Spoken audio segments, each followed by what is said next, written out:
क्या हुआ जब ये लड़की रात 1 बजे चुपचाप केदारनाथ मंदिर के अंदर चली गई और फिर जो चमत्कार हुआ उसे देखकर आपको भी अपनी आंखों पर विश्वास नहीं होगा। दोस्तों, 2013 में केदारनाथ में एक महाप्रलय आई। कितने ही लोग मारे गए और कितने ही बेघर हो गए, कुछों का आज तक भी पता नहीं लग पाया है। आज हम आपको एक ऐसी ही घटना के बारे में बताने जा रहे हैं। इस घटना की शुरुआत करने से पहले सच्चे शिव भक्त कमेंट बॉक्स में हर हर महादेव जरूर लिखें। इस घटना की शुरुआत होती है उत्तराखंड के देहरादून शहर से।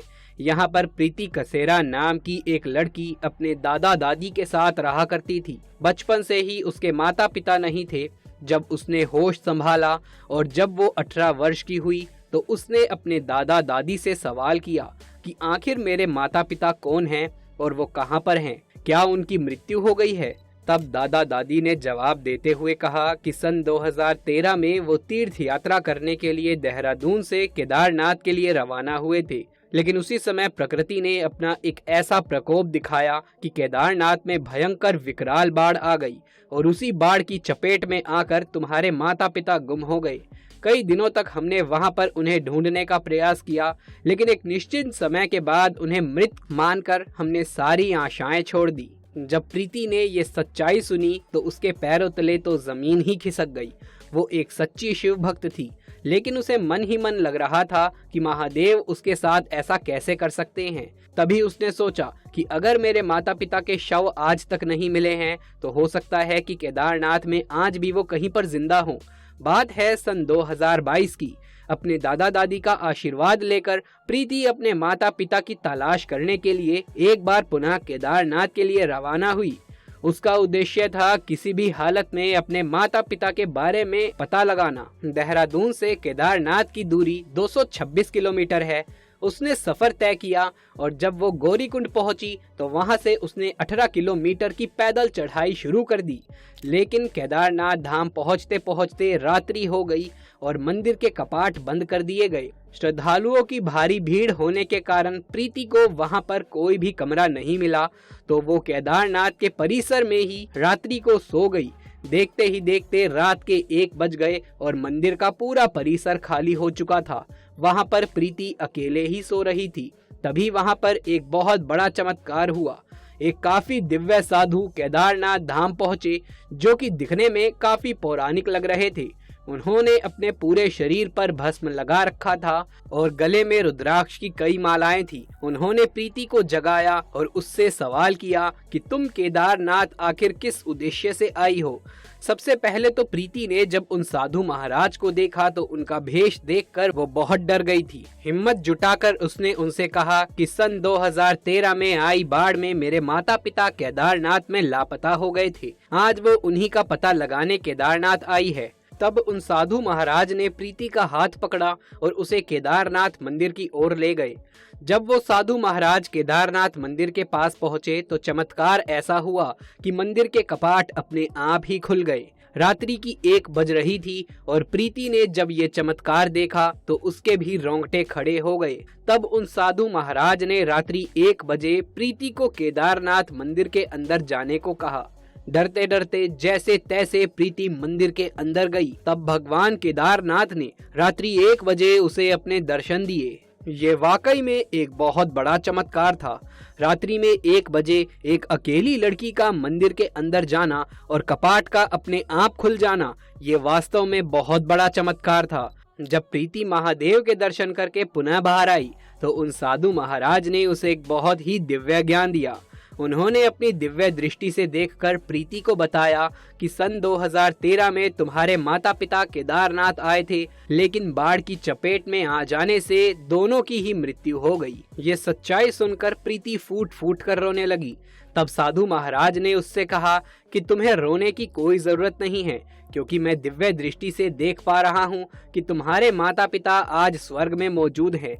क्योंकि जब भी 4 धाम या किसी भी तीर्थ यात्रा पर यात्रा करते हुए किसी तीर्थ यात्री की मृत्यु होती है तो उसे सीधा स्वर्ग की प्राप्ति होती है। उन साधु महाराज ने प्रीति को बताया कि उसी समय सरकारी विभाग द्वारा तुम्हारे माता पिता का अंतिम संस्कार भी कर दिया गया था, इसीलिए तुम्हें चिंता करने की बिल्कुल भी जरूरत नहीं है। अब प्रीति थोड़ा संतुष्ट नजर आ रही थी, क्योंकि उसे अपने सारे सवालों के जवाब मिल गए थे और ये सब कुछ हुआ था भगवान केदारनाथ के धाम में।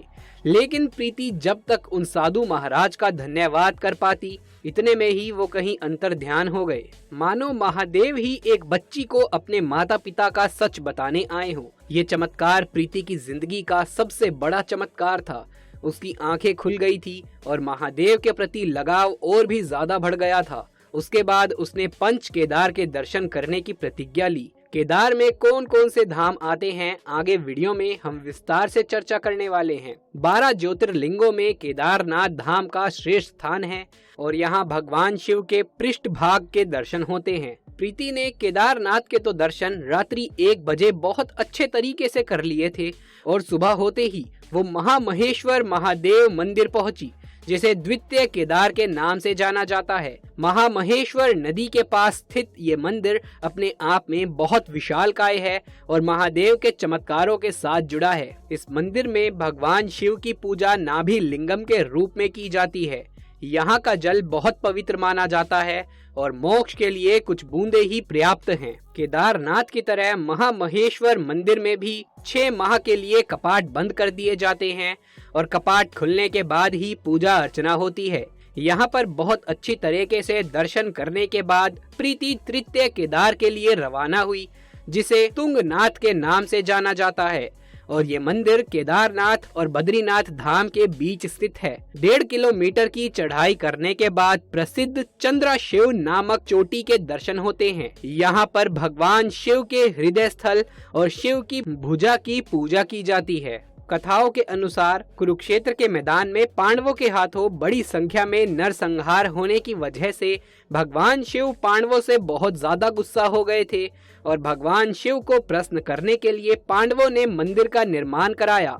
कहा जाता है कि तृतीय केदार 1000 साल से भी ज्यादा पुराना है। यहाँ पर 6 महीने के लिए शीतकाल में कपाट बंद कर दिए जाते हैं। और दोस्तों, एक मान्यता ऐसी भी है, जब भगवान राम ने रावण का वध किया था, तब भगवान राम ने ब्रह्म हत्या के श्राप से मुक्त होने के लिए यहाँ पर तुंगनाथ में महादेव की आराधना करी थी। तुंगनाथ में महादेव को प्रणाम करके तृतीय केदार के दर्शन संपूर्ण करके प्रीति चतुर्थ केदार यानी कि रुद्रनाथ के लिए रवाना हुई। ये मंदिर उत्तराखंड राज्य के चमोली जिले में स्थित है। रुद्रनाथ मंदिर भव्य प्राकृतिक छटा से परिपूर्ण है। विश्व में ये इकलौता ऐसा मंदिर है। यहाँ पर पूजनीय शिव जी के मुख को नीलकंठ महादेव के नाम से जाना जाता है।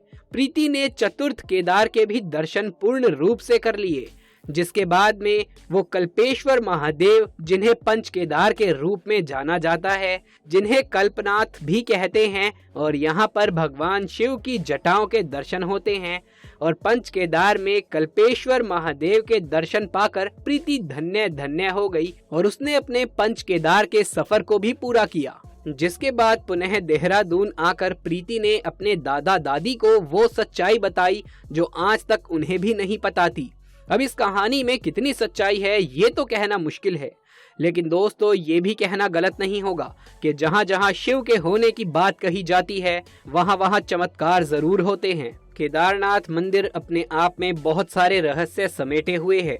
यहाँ के चमत्कार हर व्यक्ति को आश्चर्य में डालते हैं। यहाँ पर महादेव के शिवलिंग को जागृत शिवलिंग कहा जाता है। जहाँ का एक और बड़ा चमत्कार जानकर आप भी हैरान हो जाएंगे।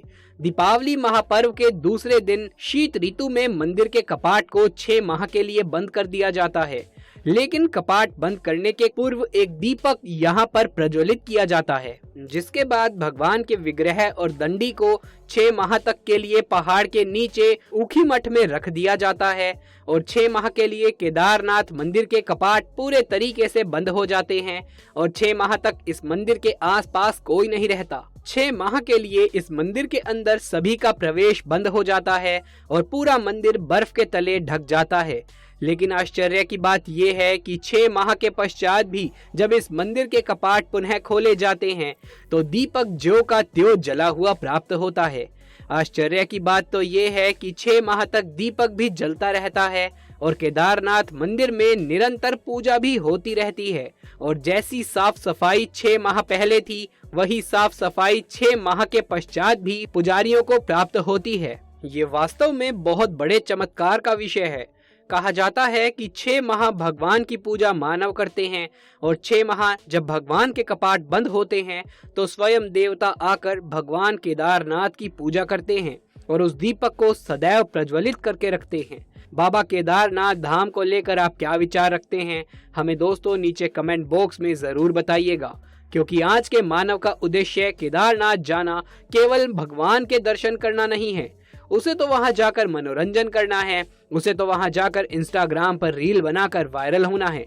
अगर इसी तरह का प्रक्रम जारी रहा, अगर आज भी मानवों के मन में भगवान के लिए सच्ची आस्था नहीं जागी, तो सन 2013 में हमने जो प्रकोप देखा था वो पुनः भी आ सकता है।